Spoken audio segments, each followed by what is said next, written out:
الحمد للہ وکفا والصلاة والسلام علی عباده الذین اصطفى خصوصاً علی افضلهم وخاتم النبیین محمد الامین وعلی آلہ وصحبہ اجمعین اما بعد فقد قال اللہ تبارک وتعالی کما ورد فی سورۃ حامیم السجدہ اعوذ باللہ من الشیطان الرجیم بسم اللہ الرحمن الرحیم ان الذین قالوا ربنا اللہ ثم استقاموا تتنزل علیہم الملائکۃ الا تخافوا ولا تحزنوا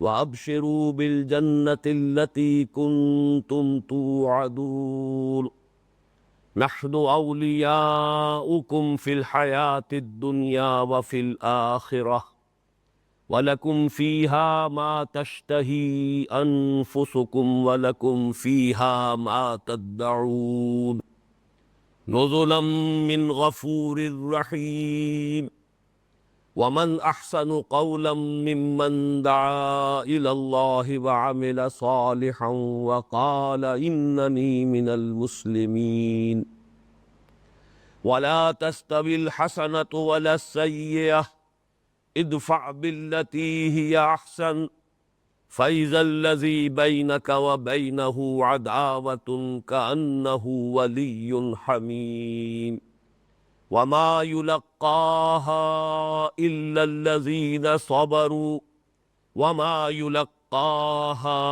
إلا ذو حظ عظيم وإما ينزغنك من الشيطان نزغ فاستعذ بالله إنه هو السميع العليم صدق الله العظيم رب اشرح لي صدري ويسر لي امري واحلل عقدة من لساني يفقهوا قولي اللهم ربنا الهمنا رشدنا واعذنا من شرور انفسنا اللهم ارنا الحق حقا وارزقنا اتباعه وارنا الباطل باطلا وارزقنا اجتنابه آمین یا رب العالمین۔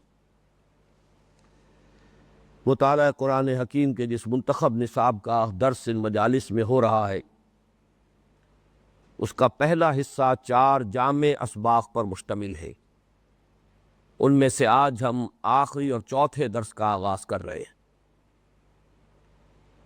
اس درس کے بارے میں بھی 4 تمہیدی امور، جیسے کہ اس سے پہلے بھی تینوں اسباق کے ضمن میں 4 تمہیدی امور سامنے آتے رہے۔ سب سے پہلی بات یہ کہ تقابل کر لیجئے، ہمارا پہلا سبق ایک سورت پر مشتمل تھا، سورۃ العصر۔ دوسرا سبق ایک آیت پر مشتمل تھا، آیت البر۔ اور یہ میں نے کئی مرتبہ عرض کر دیا ہے کہ آیتوں اور سورتوں کا تعین، ان کی گنتی، ان کا حساب، یہ سب توقیفی امور ہیں۔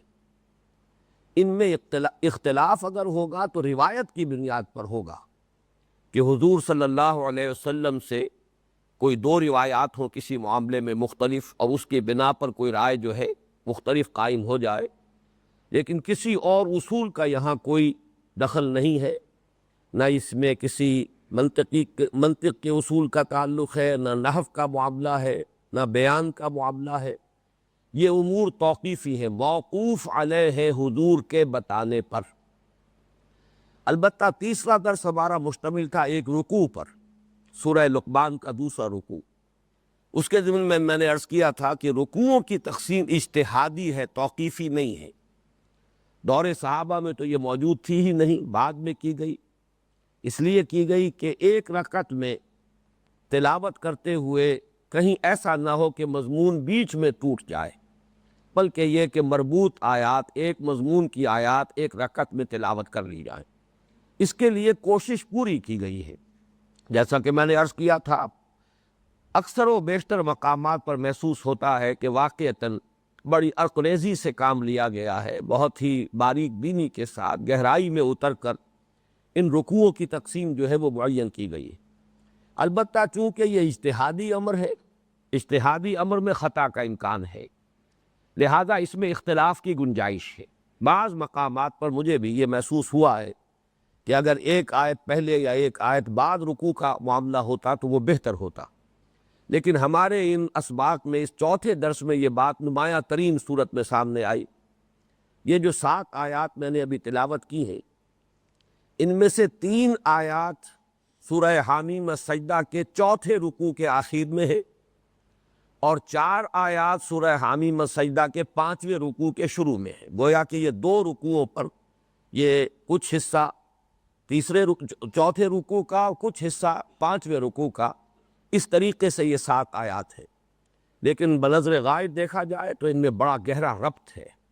وہ ربط جو ہے آج بہت واضح ہو جائے گا جب ہم تقابل کریں گے سورۃ العصر کے مضامین سے، آیت البذر کے مضامین سے، سورہ لقمان کے دوسرے رکوع کے مضامین سے، تو بات بالکل مبرہن ہو کر آ جائے گی کہ یہ 7 آیات بہت مربوط ہیں، آپس میں مضمون کے اعتبار سے بہت ہی ایک دوسرے کے ساتھ جڑی ہوئی ہے۔ اس اعتبار سے رکوعوں کی تقسیم میں بہتر ہوتا کہ ان 7 آیات کو بجائے 2 رکوعوں میں منقسم کرنے کے انہیں ایک رکوع کی شکل دی جاتی۔ بہرحال یہ ایک رائے ہے، اور جیسا کہ میں نے عرض کیا اجتہادی معاملات میں اختلاف کی گنجائش ہے۔ دوسری بات یہ نوٹ کیجئے کہ جو 7 آیات کا ہندسہ آیا ہے، یہ 7 آیات پر مشتمل نہایت مربوط مضمون ہے، تو یہ بات قرآن مجید میں دوسرے مقامات پر بھی نظر آتی ہے کہ 7 کا ہندسہ اور 3 کا ہندسہ خاص طور پر۔ بعض تو صورتیں جو ہے جو نہایت جامع صورتیں ہیں، جامع ترین صورت سورۃ العصر 3 آیات پر مشتمل ہے۔ اسی طریقے سے ہم دیکھتے ہیں کہ جو طویل صورتیں ہیں قرآن مجید کی، ان میں بھی بہت سے مقامات ایسے ہیں جہاں 3 آیات کے بڑے چھوٹے سے گلدستے نہایت جامع، باہم بہت مربوط۔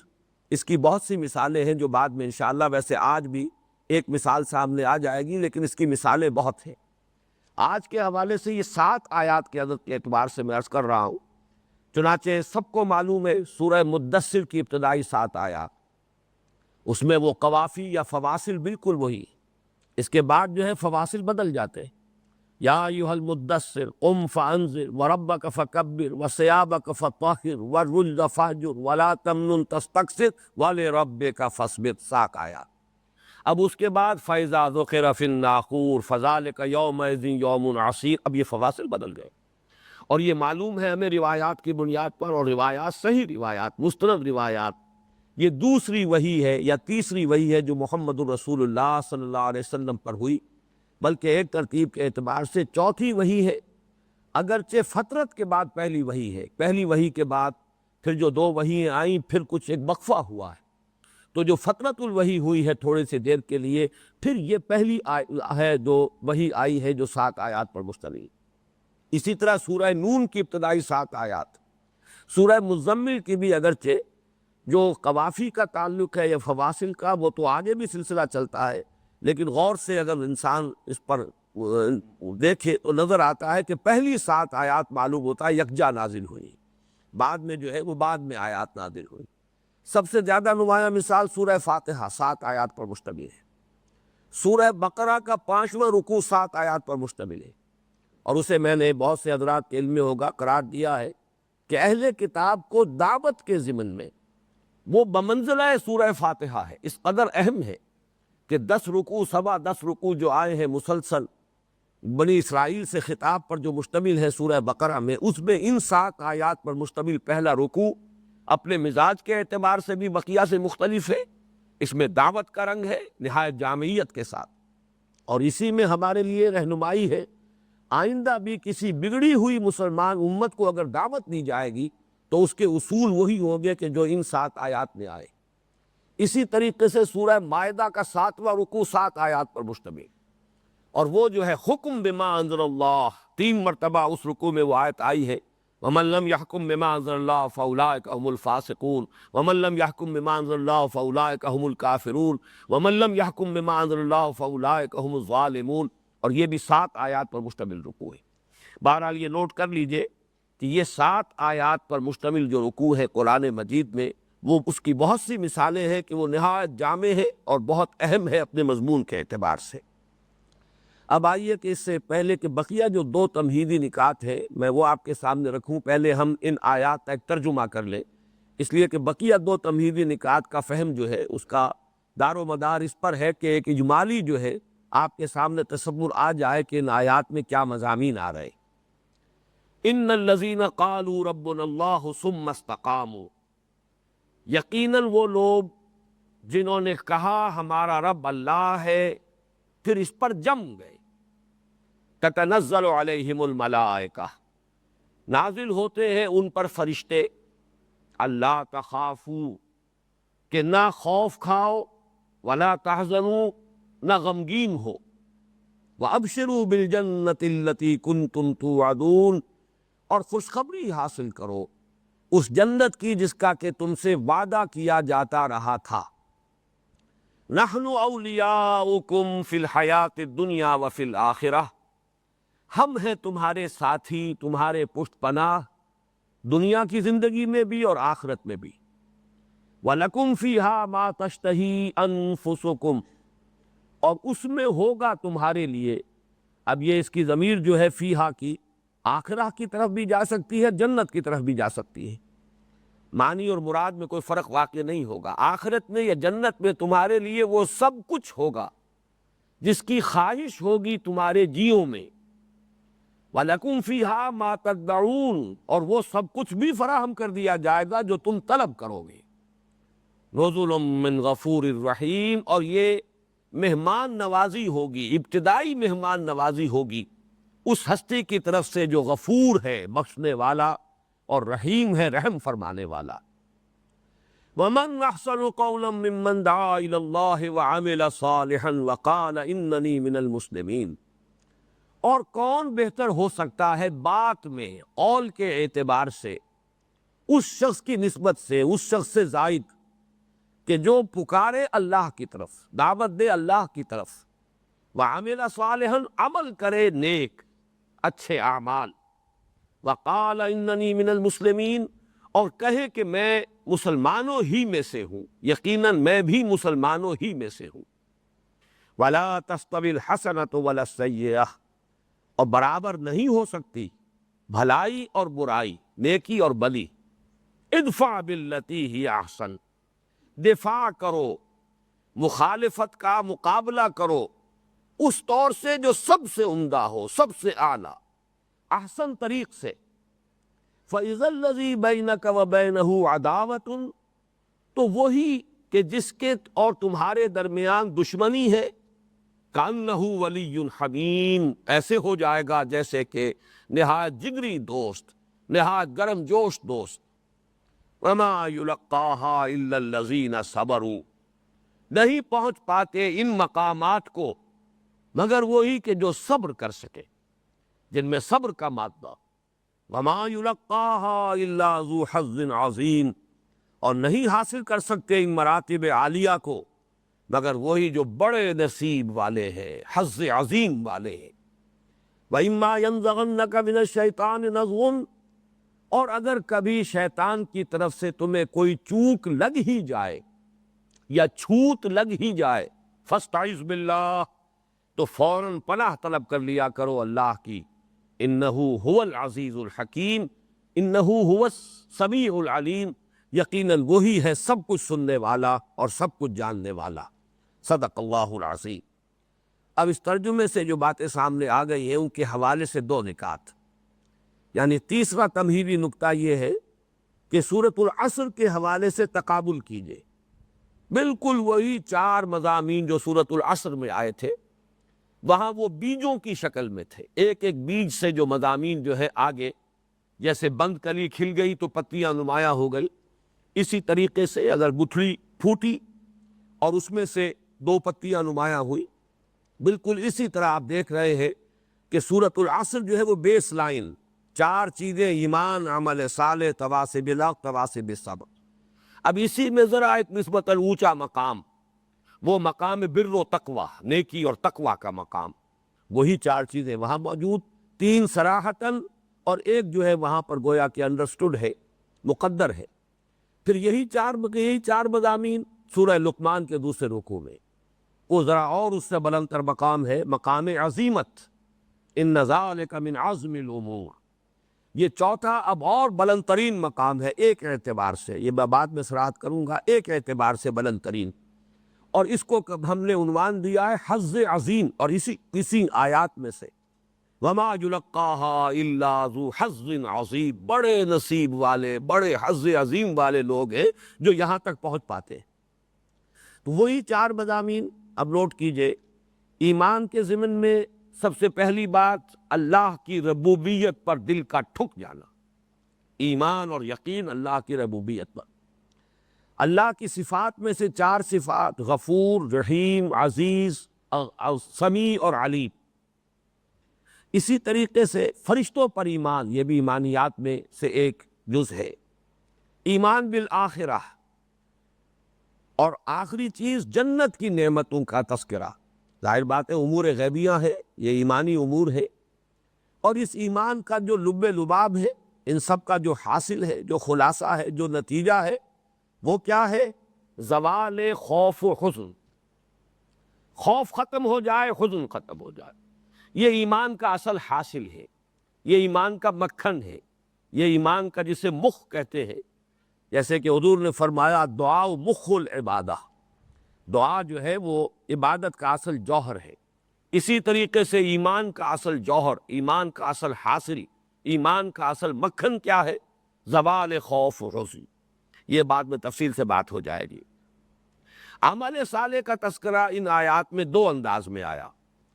ایک تو لفظ استقامت، جم جانا، ان الذین قالوا ربنا اللہ ثم استقاموا۔ اس استقامت میں ظاہر بات ہے کہ ایمان کے جو عملی تقاضے ہیں وہ بھی لازماً پیش نظر ہے۔ پھر وہ لفظ جوں کا توں بھی آ گیا، وَمَنْ أَحْسَنُ قَوْلًا مِّمَّنْ دَعَا إِلَى اللَّهِ وَعَمِلَ صَالِحًا۔ معلوم ہوا کہ وہ عمل صالح کا بھی 2 انداز سے یہاں تذکرہ موجود ہے۔ تواصی بالحق کے ضمن میں ایک نئی اصطلاح سامنے آئی، دعوت الی اللہ۔ ہم نے اس سے پہلے جو اصطلاحات دیکھی ہے، امر بالمعروف نہی عن المنکر، تواصی بالحق، لیکن ایک تیسری اصطلاح سامنے آئی ہے، بات تو وہی ہے، ایک پھول کا مضمون ہو تو 100 رنگ سے بانو، دعوت الی اللہ۔ چوتھی چیز صبر، اور یہاں صبر کے ضمن میں آیا وما یلقاها الا الذین صبروا، نہیں پہنچ سکتے اس مقام کو، اس مرتبے کو، مگر وہی کہ جو صبر کرنے والے۔ گویا کہ وہی سورۃ العصر کے مضامین ہے چاروں۔ اسی اعتبار سے اس درس کو بھی جو حصہ اول ہے اس منتخب نصاب کا مطالعہ قرآن حکیم کے، اس میں شامل کیا گیا، اگرچہ اور بھی مقامات ہیں جو بہت جامع ہیں۔ سورہ حج کا آخری رکوع ہے، نہایت جامع ہے، لیکن ہم نے کچھ بعض مقامات کو آگے پھیلا دیا ہے کہ جب ہم ایک ایک حصے پر جب وقت لگائیں گے اور ایک ایک جو اس میں سے جز ہے اس کی تفاصیل سامنے آئیں گی، تو پھر تھوڑے تھوڑے وقفے کے بعد پھر جامع اسباق آئیں، تاکہ انسان زیادہ تفاصیل میں جا کر کہیں گم نہ ہو جائے، اور جو مضمون کا سلسلہ ہے اس کی ڈور جو ہے وہ انسان کے ہاتھ سے چھوٹ نہ جائے۔ بہرحال یہ 4 مقامات ہے کہ جو اس منتخب نصاب کے حصہ اول میں شامل ہے۔ آخری جو نقطہ ہے اس تمہیدی نکات میں سے وہ یہ ہے کہ یہ بلند ترین مقام ہے ایک خاص اعتبار سے۔ سورۃ العصر کو میں نے بیس لائن سے تعبیر کیا ہے، اور میں انشاءاللہ تعالی اس کو ایک گراف کی شکل میں بنا کر بھی ایک ڈائیگرام کی صورت میں آپ حضرات کی خدمت میں ہدیۃً پیش کر دوں گا کہ ان 4 مقامات پر جو مضامین آئے ہیں، جو ان میں تدریجی ارتقاء ہے، وہ ایک خاکے کی شکل میں ہمارے سامنے موجود ہیں۔ اس لیے کہ واقعہ یہ ہے کہ اصل ہدایت یہی ہے، بنیادی ہدایت یہی ہے۔ یہ جامع تصور جو ہے، یہ اگر ذہنوں سے اوجھل ہو جاتا ہے تو پھر کسی محدود سی شے کو لے کر انسان بیٹھ رہتا ہے، اسی پر مطمئن ہو جاتا ہے۔ کل حزب بما لدیہم فرحون، وہ حصے بکھرے کر لیتے ہیں دین کے، اور ایک ایک حصے کو لے کر ہر شخص جو ہے اپنی جگہ پر بہت مطمئن ہے، بہت ہی مسرور و شاداں و فرحاں ہوتا ہے۔ کل حزب بما لدیہم فرحون، ہوتا یہی ہے کہ اڑائے کچھ ورق لالے نے، کچھ نرگس نے، کچھ گل نے، چمن میں ہر طرف بکھری ہوئی ہے داستاں میری۔ وہ حصے بکھرے ہو کر وہ در حقیقت مختلف طبقات اور مختلف گروہوں کے درمیان منقسم ہو جاتا ہے۔ تو دین کی اس کلی حقیقت کو اور فرائض دینی اور دینی ذمہ داریوں کے اس جامع تصور کو سامنے رکھنا بہت ضروری ہے۔ تو آخری نقطہ میں عرض کر رہا تھا کہ یہ در حقیقت ہر اعتبار سے ان 4 چیزوں کا آخری مقام ہے۔ ایک خاص اعتبار سے وہ خاص اعتبار ہے اکتساب، ایک ہے اللہ کی طرف سے کسی شے کا دیا جانا، نبوت آپ کو معلوم ہے وہ بھی شے ہے. اب تو ویسے دروازہ بند ہے، لیکن جب نبوت کا سلسلہ جاری تھا تب بھی نبوت اکتسابی شے نہیں تھی. انسان اپنی محنت اور کوشش سے اس مقام کو حاصل نہیں کر سکتا تھا. یہ خالص وحی شے تھی، اللہ نے جس کو چاہا چن لیا. یہ مقام استفائیت ہے، مقام اجتبائیت ہے. اور یہ جیسا کہ میں نے عرض کیا، ایک اور جو منتخب نصاب میں جو جامع ترین مقام آئے گا وہ سورہ حج کا آخری رکوع، اس میں یہی دو لفظ آئیں گے، اللہ یصطفی من الملائکۃ رسلا ومن الناس. اور دوسرے حصے میں اسی رکوع کے فرمایا هو اجتباکم. تو اجتباء اور استفاء یہ ایک بلند تر مقام ہے، لیکن یہ کہ انسان خود اپنی محنت، اپنی کوشش، اپنے کسب سے، اپنی سعی سے، اپنی جد و جہد سے جس بلند ترین مقام تک رسائی حاصل کر سکتا ہے وہ مقام ہے کہ جو ان آیات میں سامنے آ رہا ہے. چنانچہ ایمان کی معراج، ایمان کی بلند ترین منزل اللہ کی ربوبیت پر دل کا ٹھک جانا، جم جانا، مطمئن ہو جانا. اب اس میں کوئی تشویش نہ رہ جائے اور اس کا نتیجہ خوف اور حزن ختم ہو جائے. اور اسی کو مرتبہ ولایت سے تعبیر کیا گیا ہے. چنانچہ سورہ یونس کی جو آیات ہیں 62 سے 64 تک، وہ ابھی ہم بعد میں ان کی طرف حوالہ آئے گا. یہ 3 آیات کی ایک بڑی نمایاں مثال ہے قرآن مجید میں. سورہ یونس میں اس سے پہلے بھی مضمون کا رخ کچھ اور ہے، ان 3 آیات کے بعد بھی مضمون کا رخ کچھ اور ہے. درمیان میں یہ ہیرے کی طرح جڑی ہوئی ہیں 3 آیات. الا ان اولیاء اللہ لا خوف علیہم ولا هم یحزنون الذین آمنوا وکانوا یتقون لہم البشریٰ فی الحیاۃ الدنیا وفی الآخرہ. یہ 3 آیات یہ مرتبہ ولایت ہے، اور اسی کا تذکرہ یہاں ہو رہا ہے. تتنزل علیہم الملائکۃ الا تخافوا ولا تحزنوا وابشروا بالجنۃ التی کنتم توعدون. یہ ایمان کی معراج ہے. عمل صالح، اب ظاہر بات ہے کہ اس کی بلند ترین منزلوں کو بھی تعبیر کیا جائے گا استقامت سے، کھڑے رہنا، ڈٹے رہنا، جمے رہنا. تواصی بالحق کی معراج ہے دعوت اللہ، اللہ کی طرف بلانا. اس میں جان لیجئے کہ اگرچہ جیسا کہ میں نے سورۃ العصر کے ضمن میں عرض کیا تھا، چھوٹے سے چھوٹے حق کی نصیحت کرنا، کسی نے کسی کے 5 روپے دینے ہیں وہ نہیں دے رہا، اور آپ جا کر اس سے کہیں کہ بھلے آدمی اس کا تم پر قرض ہے ادا کر دو، 5 روپے ادا کر دو اس کو، یہ بھی تواصی بالحق. کوئی بچہ گلی میں کھیل رہا ہو اور اس سے اندیشہ ہو کہ کسی کی کار کے شیشے ٹوٹیں گے، اسے جا کے سمجھانا کہ بیٹے یہ کام نہ کرو، یہ کھیلنے کی جگہ نہیں، یہ بھی تواصی بالحق. اگر کوئی نوجوان والدین کی فکر نہیں کر رہا ہے، ان کی خدمت سے غافل ہے، اسے جا کے سمجھانا کہ والدین کے ساتھ حسن سلوک تمہاری ذمہ داری ہے، فرض ہے، یہ بھی تواصی بالحق. لیکن یہ کہ اللہ کی طرف بلانا، وَمَنْ أَحْسَنُ قَوْلًا مِّمَّنْ دَعَا إِلَى اللَّهِ، یہ تواصی بالحق کی بلند ترین منزل ہے. اور اس کے بعد صبر کی معراج کیا ہے؟ صبر تو یہ بھی ہے کہ تکلیف آئی جھیل لی، مصیبت آئی برداشت کر لی، ٹیمپٹیشن لالچ آیا لیکن ڈٹے رہے، اس لالچ سے متاثر نہیں ہوئے. لیکن اگلی منزل کیا ہے کہ گالی کا جواب دعا سے دو. تم پر پتھراؤ کیا جا رہا ہو اور تم انہیں دعائیں دو اور ان کی خدمت میں پھول پیش کرو. یہ ہے ادفع باللتی ہی احسن. یہ صبر کی بلند ترین منزل ہے، اس سے اونچا کوئی مقام صبر کا نہیں. گویا کہ یہاں صبر صرف ایک منفی تصور کی حیثیت سے نہیں رہا، بلکہ مصائب و شدائد اور لوگوں کی طرف سے آنے والی آزمائشیں، ان کے جواب میں یہ بہترین طرز عمل اختیار کرنا، یہ صبر کی بلند ترین منزل ہے. اس اعتبار سے نوٹ کر لیجئے کہ جو مقامات انسان کی دسترس میں ہے، اپنی کسب سے، اپنی محنت سے، اپنی مشقت سے، اپنی جد و جہد سے، اس کا یہ بلند تر مقام بلند ترین مقام ہے. اور در حقیقت یہی بلند ترین مقام ہے کہ جسے مقام ولایت سے یا مرتبہ ولایت سے تعبیر کیا جائے گا. اگر ہم ان دروس کے جو عنوان ہے ان دروس کے الفاظ ہی سے اخذ نہ کرتے تو اس کے لیے عنوان ہوتا مرتبہ ولایت. لیکن چونکہ ہم نے اس کا التزام کیا ہے کہ اسی میں جو الفاظ آئیں، حظ عظیم، وما یلقاها الا ذو حظ عظیم، نہیں پہنچ سکتے اس معاملے کو، اس مرتبے کو، اس مقام کو مگر بڑے نصیب والے. اب آئیے اس کو آپ دیکھیں گے کہ یہ 7 رکوع ڈسٹنکٹلی 2 حصوں میں منقسم ہیں. اللہ تعالی ہمیں ہمت دے کہ آج ہم اس پہلے حصے کی تکمیل کر لے.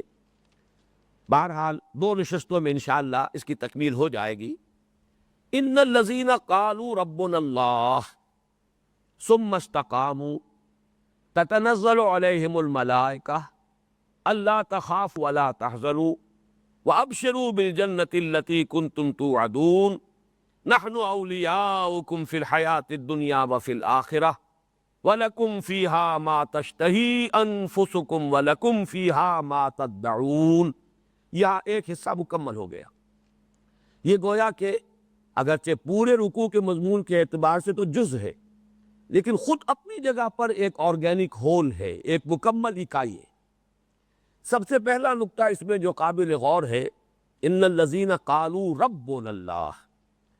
رب کے لفظ پر اگرچہ کافی تفصیلی بحثیں ہو چکی ہیں، ہمارا جو مسلسل درس قرآن تھا اس کے ضمن میں، لیکن اس منتخب نصاب کا جو درس اثر نو ہو رہا ہے تو اس میں یہ لفظ پہلی مرتبہ آیا ہے. اس کے بارے میں چند حقائق نوٹ کر لیجیے. یہ جو مادہ ہے را با با، رب مضاف، با اس میں 2 مرتبہ آیا. اردو میں ہم کہیں گے رے بے بے، فارس اس میں عربی میں اسے را با با کہا جائے گا. اس سے قرآن مجید میں یہ مادہ جو ہے تقریباً 1000 مرتبہ آیا ہے. یوں سمجھیے کہ اگر قرآن مجید کی آیات 6000 ہے یا 6000 سے کچھ زائد، تو ہر چھٹی آیت میں یہ لفظ آیا. اس قدر کثیر الاستعمال لفظ ہے یہ قرآن مجید کا. 968 مرتبہ آج میں نے گنتی کی ہے. وہ بڑی ہی سہولت ہو گئی ہے.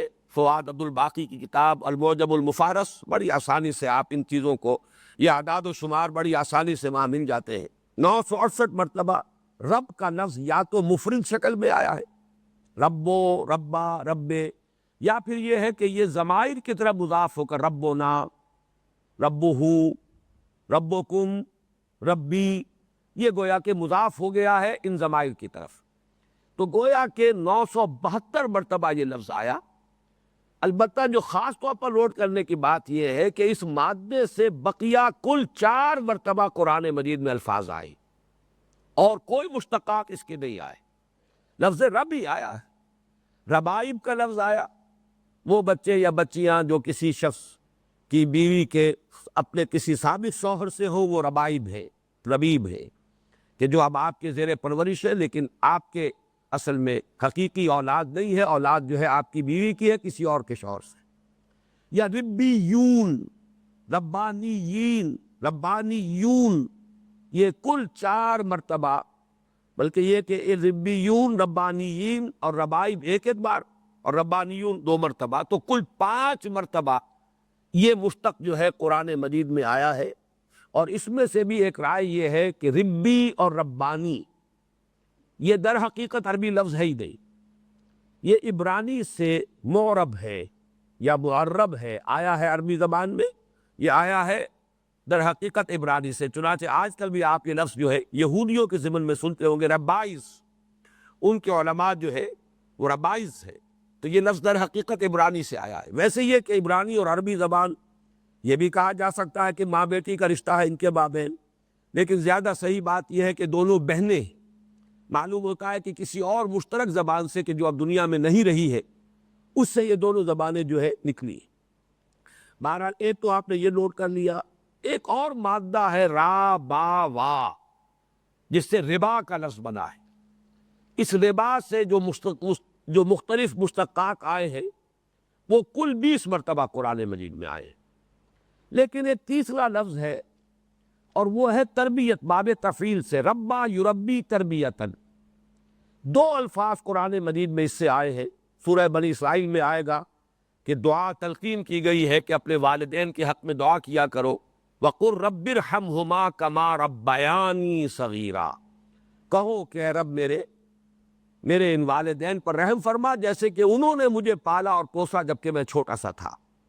اور ایک مرتبہ آیا ہے فرعون کے الفاظ جو ہے قرآن مجید میں نقل کیے گئے ہیں. حضرت موسیٰ علیہ السلام کو تانا دیتے ہوئے کہا تھا أَلَمْ نُرَبِّكَ فِينَا وَلِيدًا، اے موسیٰ کیا تم وہی نہیں ہو جسے ہم نے پالا پوسا اپنے محل میں رکھ کر تمہیں پروان چڑھایا، تمہاری پرورش کی. گویا کہ اگر زیادہ سخت الفاظ میں اس کے مفہوم کو ادا کیا جائے تو یہ ہوگا ہمارے ٹکڑوں پر نہیں پلے تھے تم، آج تمہاری یہ جرت ہو گئی ہے کہ ہمارے سامنے آ کر بات کر رہے ہیں۔ میں نے یہ ساری بحث اس لیے کی ہے کہ اصل میں نحویین کے ہاں ایک بڑا اختلاف ہے، اور وہ اختلاف یہ ہے، ایک رائے یہ ہے کہ یہ را با با اور را با واو در حقیقت یہ ایک ہی مادہ ہے۔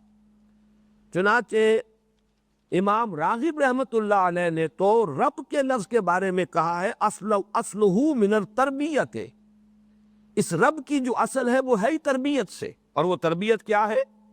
وَهُوَ إِنشَاءُ الشَّيْءِ حَالًا فَحَالًا إِلَى حَدِّ التَّمَامِ، کسی شے کو ایک کیفیت کے بعد دوسری کیفیت درجہ بدرجہ اس کی تکمیلی صورت، اس کی اتمامی صورت تک پہنچا دینا۔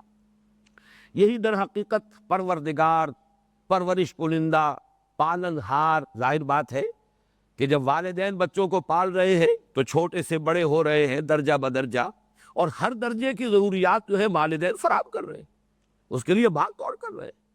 ابھی بچہ اس درجے کو پہنچا نہیں ہے کہ پہلے سے انہیں فکر ہے کہ اس کے جو ضرورتیں ہوں گی اس درجے پر پہنچنے کے بعد اس کو پورا کیا جائے۔ تو انشاء الشیء، کسی شے کو اٹھانا، ابھارنا، بلند کرنا، حالن فحالن، ایک حال سے دوسرے حال کو، پھر اس سے تیسرے حال کو، درجہ بدرجہ، لترکبن طبقا عن طبق الی حد التمام، آخری حد تک اس کو پہنچا دینا۔ بہرحال امام راغب نے اس تربیت کو اصل قرار دیا ہے لفظ رب کا، لیکن یہ کہ ایک رائے یہ ہے کہ ربا کا مادہ بھی ہے امام راغبی کی، میں اس آپ کو بتا رہا ہوں کہ ان کی رائے یہ ہے، وقیل اصلہ من المضاعف، من المضاعف فقلب تخفیفا، اصل میں رب ہی کی شکل بدلی ہے ربا کے اندر، اور یہ جو اربا یربی، کسی چیز کو بڑھانا، یہ ساری چیزیں، ربط، زمین جو ہے ابری، بارش جب ہوتی ہے، اہتزت و ربت وانبتت من کل زوج بہیج، تو یہ بھی در حقیقت رب ہی کی بدلی ہوئی شکل ہے۔ اب میں اس کا جو خلاصہ نکال رہا ہوں وہ یہ ہے، قرآن مجید میں جو لفظ رب کا استعمال آیا ہے، جو 968 مرتبہ آیا ہے رب کی شکل میں، اور 4 مرتبہ اس کی جمع ارباب، 972 مرتبہ یہ لفظ آیا قرآن مجید میں۔ اس کے استعمالات کا اگر جائزہ لیا جائے تو معلوم ہوتا ہے کہ اصل مفہوم ہے رب کا مالک ہونا، آقا ہونا۔ جو مالک ہے وہ آقا ہے، لہذا آپ کہتے ہیں رب المال، مال والا۔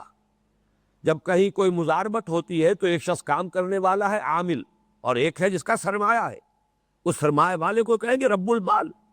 مال جس کا ہے، مال کا جو مالک ہے وہ رب المال ہے۔ رب الدار، گھر کا مالک۔ رب البیت، اللہ تعالیٰ جو ہے فَلْيَعْبُدُوا رَبَّ هَذَا الْبَيْتِ، یہ رب بیت جو ہے اس گھر کا مالک۔ تو در حقیقت رب کا اصل مفہوم ہے مالک اور آقا ہونا۔ اسی معنی میں حضرت یوسف علیہ السلام نے سورہ یوسف میں یہ لفظ آیا ہے کہ وہ جو زلیخا تھی یا جو بھی تھی، امرات عزیز کی بیوی، جب اس نے گناہ کی دعوت دی ہے تو حضرت یوسف نے جو فرمایا اس میں یہ کہا ہوا ربی، کہ تمہارا شوہر جو ہے وہ میرا آقا ہے، مالک ہے، اس نے مجھے خریدا ہے۔ اور اسی طریقے سے بادشاہ کے لیے انہوں نے کہا تھا رب کا لفظ استعمال کیا تھا کہ جاؤ اپنے رب کے پاس۔ ان لوگوں میں سے کہ جنہوں نے 2 اشخاص نے جو ان سے تعویل پوچھی تھی اپنی خوابوں کی، اور وہ واپس آیا تھا حضرت یوسف علیہ السلام سے جیل میں بادشاہ کے خواب کی تعبیر معلوم کرنے کے لیے، تو رب کا لفظ بادشاہ کے لیے آ رہا ہے، رب کا لفظ آقا کے لیے آ رہا ہے۔ عام استعمالات میں رب المال، رب الدار، گھر والا، گھر کا مالک۔ تو اصل مفہوم تو اس کا ہے مالک ہونا، آقا ہونا، مختار ہونا۔ البتہ اس میں طبعاً یہ مفہوم شامل ہے کہ کسی شے کو پروان چڑھانا، اس لیے کہ یہ بالکل طبعی بات ہے۔ یہ طبعی کا لفظ میں نے توئے سے بولا ہے، اور پہلے طبعاً جو کہا تھا وہ تے سے طبعاً ہے۔ اصلاً اس کا مفہوم ہے مالک اور آقا ہونا، طبعاً اس کا مفہوم ہے پرورش کرنا، پروان چڑھانا، ترقی دینا۔ اس لیے کہ یہ بات بالکل نیچرل ہے، طبعی ہے کہ جو شخص کسی شے کا مالک ہوتا ہے وہ اس میں بڑھوتی چاہتا ہے۔ آپ کاروبار کر رہے ہیں، اس کے مالک ہے، آپ اس میں چاہیں گے کہ ترقی ہو، اضافہ ہو۔ جو بھی کسی شے کا مالک ہے فطری طور پر وہ چاہے گا کہ اس میں ترقی ہو، اس میں ارتقاء ہو، اس میں اضافہ ہو، وہ بڑھے، وہ پھلے، وہ پھولے، وہ برگو بار لائے۔ اس اعتبار سے جو عام مفہوم لیا گیا ہے لفظ رب کا، پروردگار، پرورش کنندہ، پالن ہار، ہندی میں تو وہ صحیح ہے، لیکن وہ در حقیقت اس کا طبعاً وہ مفہوم ہے، اصلاً اس کا مفہوم جو ہے مالک اور آقا۔ اب آگے چلیے، ان الذین قالوا ربنا اللہ، بے شک وہ لوگ جنہوں نے کہا ہمارا رب اللہ ہے۔ اب اس کے ضمن میں نوٹ کر لیجئے، جو ہم نے تیسرے سبق میں بڑی مفصل بحث ہم کر چکے ہیں، انشکر لی اور انشکر للہ، وَلَقَدْ آتَيْنَا لُقْمَانَ الْحِکْمَةَ أَنِ اشْکُرْ لِلَّهِ، میں تفصیل سے عرض کر چکا ہوں کہ انسان کے ذہن اور شعور پر سب سے پہلا جو اثر ہوتا ہے وہ ربوبیت کا ہے، والدین کی ربوبیت۔ میری تکلیف، میری مصیبت، میری ضرورتیں، میری احتیاجات پورے کرنے والے کون ہیں؟ میرے والدین۔ میری حفاظت کرنے والے کون ہیں؟ میرے والدین۔ یہ سب سے پہلا امپریشن ہے کہ جو بچے کے ذہن کے اوپر قائم ہوگا، یہ گویا کہ سب سے تحتانی جو سطح ہے انسان کے شعور کی، تحت شعور کی، اس میں سب سے گہرا جو ہے امپریشن ہے وہ یہی۔ البتہ جیسے جیسے شعور کی سطح بلند ہوتی ہے، انسان کی سوچ کا دائرہ وسیع ہوتا ہے، اب اس ربوبیت کے بارے میں بھی اس کا تصور پھیلتا ہے۔ میرے والدین ہی نہیں، میرے بھائی بہن بھی ہیں، میرے کنبے قبیلے والے بھی ہیں، میرے چچا بھی ہیں، میرے ماموں بھی ہیں، میرا پورا قبیلہ ہے، پھر میری قوم ہے، میرا وطن ہے، اور سارا وہی تصور ہے۔ میری ضروریات، میری مشکلات کو رفع کرنے والے، میری ضروریات پوری کرنے والے، میری احتیاجات رفع کرنے والے۔ اس سے آگے بڑھ کر ایک چھلانگ انسان لگاتا ہے، اور یہ ہے سائنس کی ترقی۔ تمام عناصر فطرت، اجرام سماویہ سے لے کر پانی، ہوا، یہ تمام چیزیں ان سب کی ربوبیت ہے۔ میری ضرورتیں تو سب سے پوری ہو رہی ہیں۔ زمین سے فصلیں اگتی ہیں کہ جو کچھ میں کھا رہا ہوں، والدین نے مجھے کھلایا، لیکن ان کو پیدا کرنے والے والدین نہیں ہے۔ یہ گندم تو زمین سے اگی ہے، اس زمین سے اگنے میں پانی کا بڑا عمل دخل ہے، بارش کے برسنے میں سورج کا بڑا عمل دخل ہے۔ یہ کائنات پوری کی پوری ایک وحدت ہے، اس میں تمام جو قواعد طبیعیہ ہیں، اجرام سماویہ سے لے کر یہ جو زمین کے اوپر جو چیزیں ہیں، ان سب کا معلوم ہوا کہ سب کو عمل دخل حاصل ہے میری ربوبیت میں، میری پرورش میں، میری ضروریات کی بہم رسانی میں، میری تمام احتیاجات پوری ہو رہی ہیں۔ اور یہی چیز ہے جو میں وہاں عرض کر چکا تھا کہ اسی سے جذبہ عبادت ابھرتا ہے، اس لیے کہ فطرت انسانی کا تقاضا یہ ہے کہ جس نے تمہارے ساتھ کوئی بھلائی کی ہے، تم بھی اس کا کوئی بدلہ بھلائی سے دو، کچھ نہ کچھ اس کے احسان کا بوجھ اتارو۔ اگر تو کوئی ایسا ہے، کوئی ایسی ہستی ہے جس کے ساتھ آپ کوئی بھلائی کر سکتے ہیں، تو آپ نے اس کے ساتھ کوئی بھلائی کی، کوئی خدمت کی، اس کے احسان کا بدلہ چکا دیا، عوض معاوضہ گلا ندارت، آپ کے اوپر بوجھ نہیں رہا۔ لیکن اگر وہ کوئی ایسی ہستی ہو جس کا کہ آپ احسان چکا ہی نہیں سکتے، اس کی کوئی خدمت کر ہی نہیں سکتے، سورج کی کیا خدمت کریں گے، چاند کی کیا خدمت کریں گے، پانی کی کیا خدمت کریں گے، ہوا کی کیا خدمت کریں گے، آگ کی کیا خدمت کریں گے، سوائے اس کے کہ ہاتھ جوڑ کر کھڑے ہو جا، اس کی مدح کریں، اس کے حمد کے ترانے گائیں، اس کے سامنے سجدہ کر دیں، اس کے سامنے رکوع کریں، ڈنڈوت کریں، ہاتھ جوڑ دیں، ہاتھ باندھ کر یہ عبادت در حقیقت نتیجہ ہے اسی شکر کا۔ وہ شکر جو ہے اس کا جو ایک رد عمل ہونا چاہیے، ہل جزاء الاحسان الا الاحسان، بھلائی کا بدلہ سوائے بھلائی کے اور کیا ہو سکتا ہے؟ جس کے ساتھ کوئی بھلائی کر سکے آپ کر لیجئے، جس کے ساتھ نہ کر سکے وہ ماوراء ہے اس سے کہ آپ اس کے ساتھ کوئی بھلائی کر سکے، اس کے احسان کا کوئی بدلہ چکا سکے، وہاں سوائے اس کی کوئی اور شکل نہیں ہے کہ انسان ہاتھ جوڑ دے، ڈنڈوت کرے، سجدہ کرے۔ یہی وجہ ہے کہ عناصر فطرت کو پوجا گیا۔ پانی جل دیوتا ہے، اگنی دیوی ہے، ہوا بھی دیوتا ہے، سورج تو سب سے بڑا دیوتا ہے، دیوتاؤں کا دیوتا ہے وہ تو۔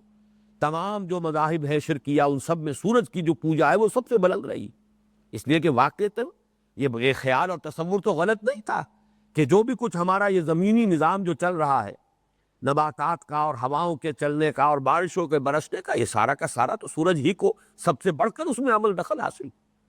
اب کس سے آگے عقل انسانی اور شعور انسانی کی بس صرف ایک چھلانگ اور ہے، اور وہ چھلانگ یہ ہے کہ انسان یہ سمجھ لے کہ یہ پورا کارخانہ قدرت بھی کسی ایک کے دست تصرف میں ہے، کوئی ایک ہے اس کا خالق، مالک، کوئی ایک ہے رب، ان میں کوئی کسی کی کوئی قدرت نہیں، کسی میں کوئی صفت ذاتی نہیں، کسی کے اندر اپنا وصف جو ہے اپنا ذاتی نہیں، کوئی اب طاقت نہیں رکھتا. یہ ہے در حقیقت نتیجہ.